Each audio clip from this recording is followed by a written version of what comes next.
After losing my father to dementia a few short years ago, I quickly realized that life can change extremely quickly. On top of it, I'm also learning that there are in fact some possible changes that we can make in our own personal lives to help resist the actual transition into getting into dementia or Alzheimer's or some other condition that affects the brain. Welcome back to the hustle, everybody, and welcome back to the grind. And so glad to have you back. And great shout out, by the way, Taylor. Taylor offered and actually bought me a coffee. Today's coffee is on Taylor. Appreciate it through Snooper Chat. Through Super Chat or Super Thanks. I really appreciate that, Taylor. Honestly, it means a lot to just get that, even just the recognition that I'm having that sort of positive impact on a lot of people's lives. I really do believe that this transition and this journey I'm going through in my own personal life, whether it's coming from retirement or quitting your job or moving on or the loss. I mean, ultimately, we all experience loss. All of these things are journeys and life journeys that we all experience at some point. I also want to shout out, I met a gentleman there while I was grabbing my coffee named Leaf. Shout out to him. Great guy, same thing, 62 years old, talking about how he was transitioning. Used to be a paramedic and now he's actually got his trade ticket and he's becoming a plumber. It's actually very inspiring because now what he says is he's only doing 2 to 3 days a week. So he's literally living the dream. He's transitioning, he's got a new skill, and he's meeting new people every single day. So it's inspiring that there's always opportunities for everybody and anybody. But anyway, back to the storyline. And really, after my father, back in 21, he passed away in early March. And it was a devastating day because my father truly was, one of my biggest inspirations. He was the strong, silent type. And, he was the type that just wasn't about making a lot of muss, a lot of fuss. He just sort of got things done. He did what he had to do. He was definitely somebody I looked up to over the years. And, with that said, before I talk about some of the findings that a specialist came across, because I was watching that Diary of a CEO from a few days ago, and it really inspired me to talk about this conversation piece, because dementia and Alzheimer's hit very, very close to home. I've now lost a couple relatives, both to those same conditions. And with that said, of course, everybody wonders what the difference between dementia and Alzheimer's. Well, this expert on the CEO of the Diary says essentially that dementia is more or less the umbrella. Alzheimer's is a very specific type, and it affects different parts of the brain or in a different way. But anyhow, back to talking, my father, and I think about, the type of person that he was. He was the type of person that just did what he had to do. He was a provider first, and a father second, and then, of course, naturally just, a friend third, because he prioritized family, survival, and he very much had a survival instinct. He always worked hard, and he always provided for us in the ways that he knew how. But it was very unfortunate because I had seen over years, when you're young, you don't necessarily see what your parents are thinking or feeling, and you just see them as that figurehead, that personality, that person that's raising you or providing for you. But as time goes on, you get older, you start getting more in tune with their thoughts, their feelings. And one thing I recognized was he came from a family of a lot of siblings, 12, 13 kids, I believe, somewhere in there, aunts and uncles. Unfortunately, I was just at a funeral here recently, and I talked about that, where now he lost another brother. And it's heartbreaking because now they're down to 4 siblings left out of the 12, 13 that there was originally. And one thing that I noticed throughout the years, I always paid attention how he was responding to the loss of one of his brothers, one of his sisters. And you could tell he was sad. You could tell it tore him to the core. And it was devastating to see him actually having to manage and watching his siblings pass and then going to funeral, to the next funeral a few years later, another funeral. And he was losing a lot of his siblings. And that can never be easy. The loss is never easy. Losing parents, brothers, sisters, aunts, uncles even, and especially people that are close to you, close friends. The loss is always loss, even a family pet. I've lost a few pets, and I'll tell you, one of the most devastating time was when we lost our bulldog. We had a little British bulldog a few years back, quite a few years ago, and she became grossly ill, and in a very short period of time. Great dog, great pet, but then when it was really took a turn for the worse. We were on vacation in British Columbia, and all of a sudden the dog became lethargic and started, you could just see the sickness was just really kicking into high gear, and it wasn't much longer, we lost the dog. But whether it's a pet or, whether it's a sibling, loss actually does have an impact. Now, according to this video that I saw from the CEO of Retiree, this expert that was on the panel was speaking to some of these things, some of the contributing factors that leads to dementia. And I want to make sure that I can try to get ahead of this, because nobody wants to deal with that. And there's a lot of bad diseases out there, cancer and you name it. I mean, that's a bad one that affects a lot of people, and that affects probably the person going through it the most, whereas dementia and Alzheimer's affect the family more than the person, because the person with it usually eventually starts to drift away, their memory starts to fade, the obvious what's going on, the awareness, all of that starts to fade away. And unfortunately, for the family, they see this deterioration. And I saw it in our father. He was deteriorating over the course of 7-9 years. And it started out by him calling me, he would refer to me as one of his brothers. Like, he called me his brother's name regularly. And I knew something was up. Like, once in a while, like, that slips. That's a slip of the tongue, sleight of hand, as they say. But you know what? This was every single time he would call me by his brother's name. And I thought that was a little peculiar. He was also showing other symptoms, and things were deteriorating in the beginning. But as it started transitioning, he started developing a gait, like a strange walk. He started talking a lot less. He forgot a lot more. And then eventually, he literally just wouldn't even recognize us right at the very end. And so, late stage dementia essentially, unfortunately, took our father. Now, it was hard. It was really hard to see a man that was strong and, very independent, to actually be whittled down to what we saw in the very end. And it's never easy for any family.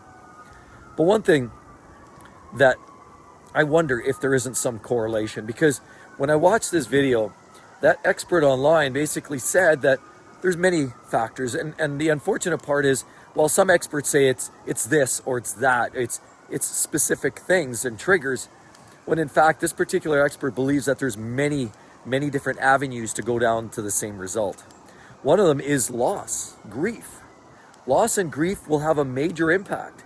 When you lose a pet or a family member, that actually does change chemistry in the brain. Now, first caveat, I'm not a doctor, and I'm only going to repeat what I understand of this conversation. So take this all with a grain, and I would suggest you go watch the video. It is very eye-opening.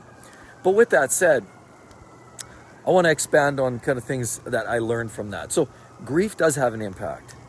Depression has an impact. And what was happening here in the last few years? Well, things are changing. People were forced to work from home.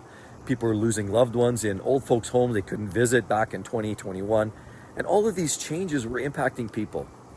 Depression, that's a common problem that's going on these days.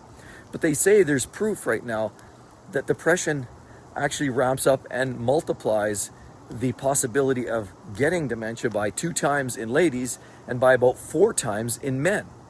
So that's a huge impact. And obviously these emotional feelings are potential triggers, whether it's loss or whether it's depression or what have you. Apparently a lot of those changes start coming physiologically just from our thoughts, because in our mind we're constantly dwelling. You think you lost that pet. The pet doesn't really go away. I mean, it does in body, but not necessarily in soul, and you always remember that, and those memories are always up top, and it never really goes away entirely. That's why they say even when you mourn and you lose parents or you lose grandparents or what have you, you mourn in your own way, and there's no fixed number that says you have to be done by 6 months or done by a year, or your employer saying, you know what, okay, we'll give you 5 days, that's what the policy says. The hell with the policy, that's what I say. Because at the end of the day, we all take our own time to mourn. We all sort of learn to accept it in our own way, and it takes us all our own time. And so there's nobody really that is exactly the same, and unfortunately it never really totally goes away either. And mourning is sort of an ongoing for a long period of time. I mean, the initial mourning and in some cases like the sobbing and the tears and And the visible stuff that you see sometimes at funerals, that's the very early stage stuff. That's more of the reaction. That's the shock. Followed by the shock is the tears and the big outwardly emotions. But the inward emotions are things that are just on, and it just continues on and on and on. And apparently that's a big factor for dementia. And, when I see with my father, and it almost sort of resonates because he's lost numerous siblings. He's lost his parents. He's lost his siblings many times over. And so loss is nothing necessarily new in his world. And that's sad because, unfortunately, there could be definitely a correlation. And for somebody to draw that line or that dotted line from cause to result, that wouldn't be a shock to me. Another fact or potential situation, and I don't think this is a big shocker to a lot of you out there, the doctor is suggesting that a lot of it, of course, is dietary. A lot of people are saying, high sugars, processed foods, starches are all bad for you in different ways. Again, caveat, I'm not a doctor, but I want to say that we know those foods aren't good. And I know my dad, he liked to munch on junk food sometimes, but he wasn't obese, and he certainly didn't, he wasn't carried away. He did eat well-rounded meals. He, had your typical, meat and potato type dinner. He was sort of that traditionalist in that sense. And we grew up in that type of a household where, we would sit around and we would have that, the meat and potato and fresh veggies sort of diet. And so that was how we grew up. And so that wasn't necessarily, in my mind, for him, the contributing factor, but apparently, according to these experts and according to the special guest on the CEO of Diary, says that is a big factor. These processed sugars and starches are a big problem. Not just for the obvious, for obesity. Diabetes is another big one. And diabetes apparently is one of the biggest triggers for dementia, apparently. I'm going to say apparently or allegedly. I don't know. I'm just more or less repeating, but this all starts to resonate. And because I'm hearing these stories about examples of people that live that lifestyle, developing dementia in mass, it starts to really make sense to me. See, because becoming insulin resistant, for example, if you're chronically eating high sugar products, sugars and junk food, it chronically elevates your sugar levels, and eventually you become insulin resistant. You start to gain weight, you start to slow down, and that has negative impacts in a lot of ways. And a lot of it is in the background, in the chemistry, and it starts to create other problems, clogging of arteries, and it's just overall, it's harder on the heart, it's harder on the body. Obesity is a big connection because now they also figure there's some major cellular changes. Again, I have to keep reiterating, I'm not a doctor, but this is just really, really fascinating content that I've came across, that, obesity and high blood pressure and chronic, obesity or poor eating and diet is a major, major impact. And, if there's one thing that I learned, living with my parents and some of the problems that they were going through, and I know with my dad and dealing with, with dementia and watching that downward spiral, I started doing a little bit of research, and I started realizing that I've got to do whatever I can to try to start living a little bit of a better lifestyle. I mean, that's all we can do is learn from, other people's mistakes. You even think about, for example, I come from the electrical industry, and you think about codes. Whenever there's a new electrical code developed, what are a lot of those codes for? Or where do they come from? You always wonder, why does a receptacle have to be mounted so far off the floor? Why does this circuit have to be protected by a 15 amp breaker? Those are all codes fixed for a reason. Codes are all developed, from, a perspective of, the understanding the theory, how much current creates, how much copper you need to support that current flow, things like that. But it also comes from a place of injuries and accidents. And codes, especially when you're talking about building codes, fire codes, electrical codes, a lot of those codes are rules designed not just so equipment functions properly, but it does it safely and it protects personnel or people. And that's ultimately what codes were developed for. And so we learn from other people's mistakes, other people's problems, issues, incidents, accidents, and even worse. And the same thing goes in this case when we're talking about dementia. What are some of those triggers? Well, we know diet is that. I've also mentioned, I go on these big walks every single day and we share these conversations, and I love having each and every one of you.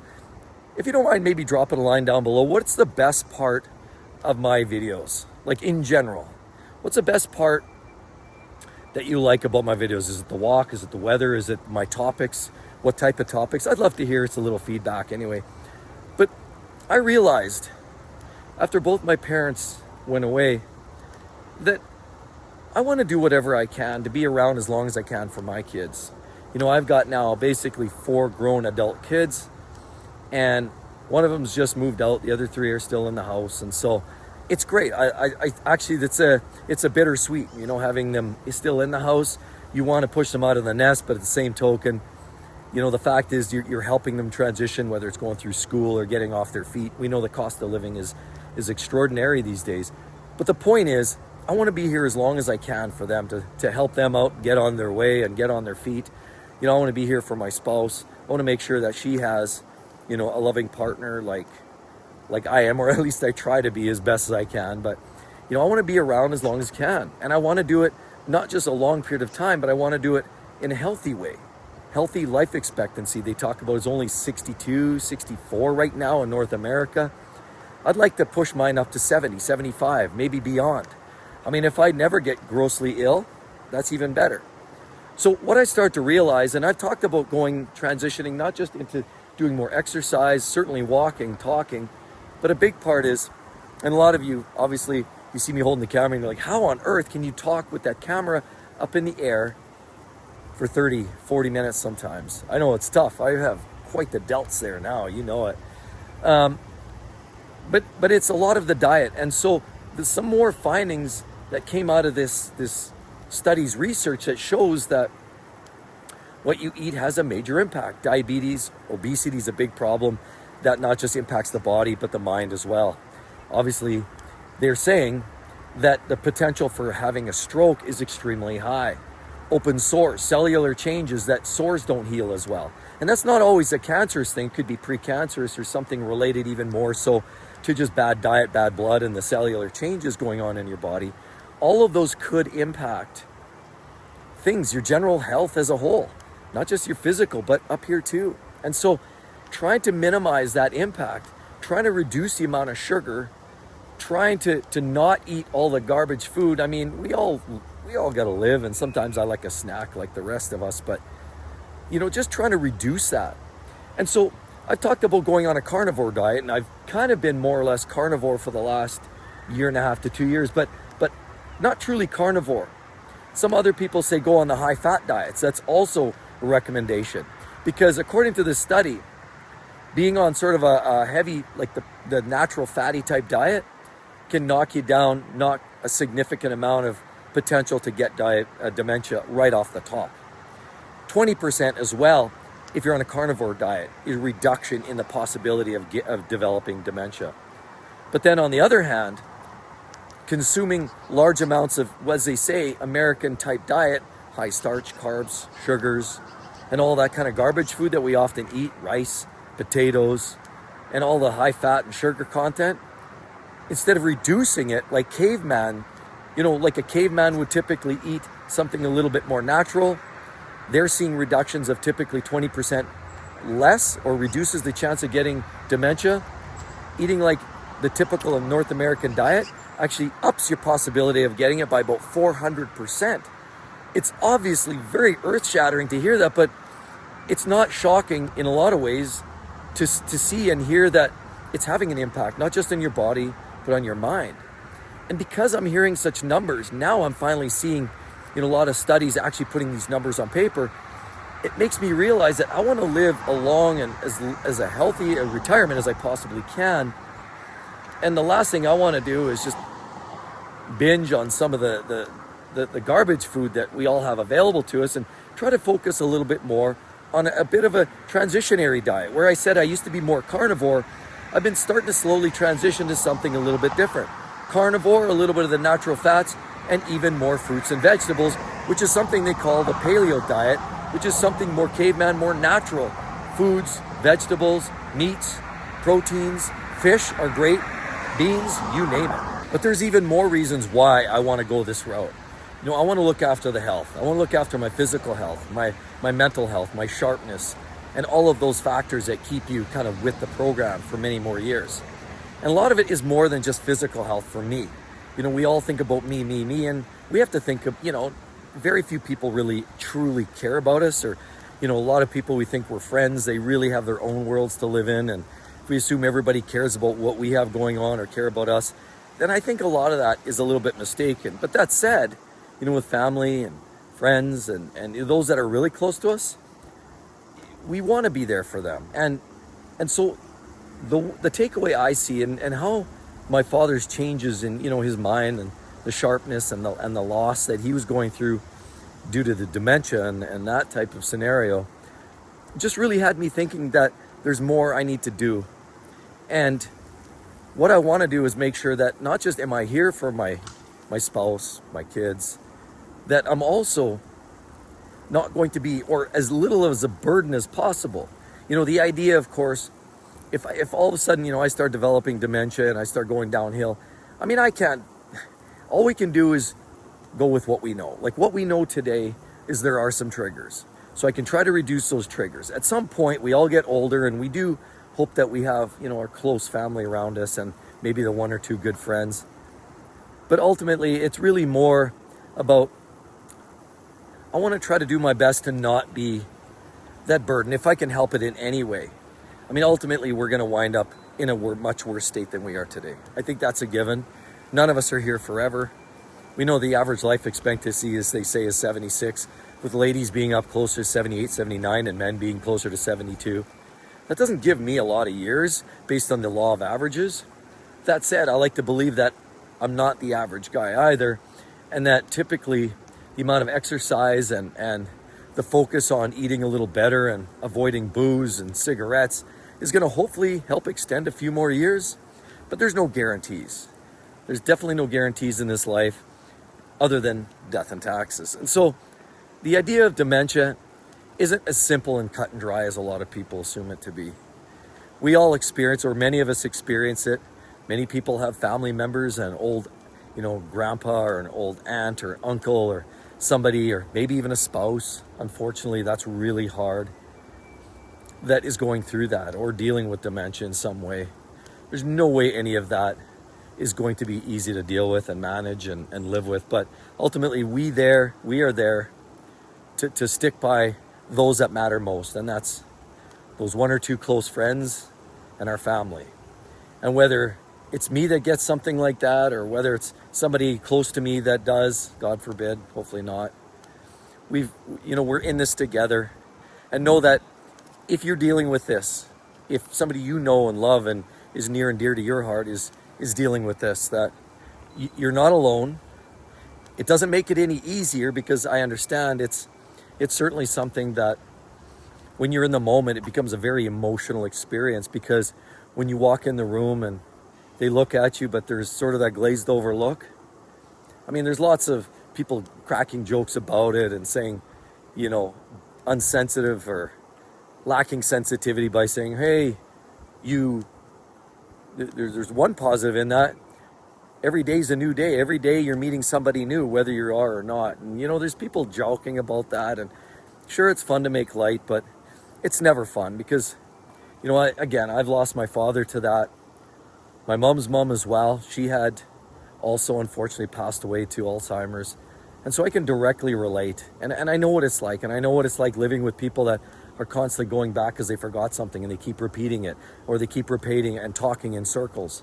I actually have a friend right now, and I won't mention the name, but an older friend of mine that, I have been speaking with lately. And I've noticed this. I've noticed conversations over a course of, say, a 20-minute period. And he'll keep circling around and saying the same thing, keep repeating the same thing about, 6 or 7 times. He'll be on to something, go through, talk for a few more minutes, come around, and then kind of repeat that. And there's almost this closed loop. And so, unfortunately, I'm starting to see the beginning of one of my friends possibly going through this. I'm not a doctor and I'm not diagnosing this.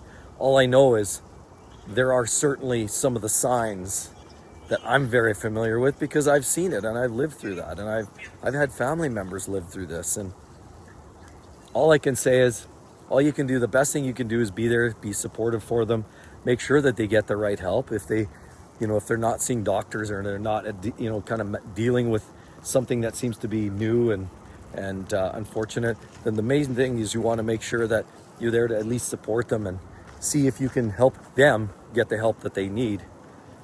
But basically, dementia has taught me a few things. It's taught me that, what, we all deal with this. Nobody's infallible. We don't live forever, and it's to really, really value those moments with those that we truly, truly care about. Every moment counts, because there could be a transition. It could be something more severe and instant, or something like dementia could take somebody over a period of time and it comes on gradually. If there's people around you that you care about, spend time, actively listen, support, be there for them when they need help. That's the one thing I've learned. The other thing is take care of your health. That's clearly and obvious. It's fun to eat and snack and go through junk food, but that's just buying time just to get to the next snack, because once you get on that loop, that's another one of its closed loops, another scenario that seems to be hard to break sometimes. It's, people talk about cigarettes being addicting. How about chocolates? And chocolate bars are also equally addicting, honestly, in some cases. For people that just love gorging on chocolate, it's also not good. That being said, everybody, I really hope this did kind of have some meaning for you. And if you're dealing with this, or you have somebody else in your family that's dealing with a scenario like this, just know that, there are ways to maybe not reverse the process. Again, doctors say it's unreversible, but there certainly are, according to what I'm hearing these days, ways to slow down the decline, and certainly just to be there and be aware and support the family as needed. Again, with all that said, everybody, great day. Hope you all have a wonderful one, and we'll see you all real soon, everybody. Bye-bye.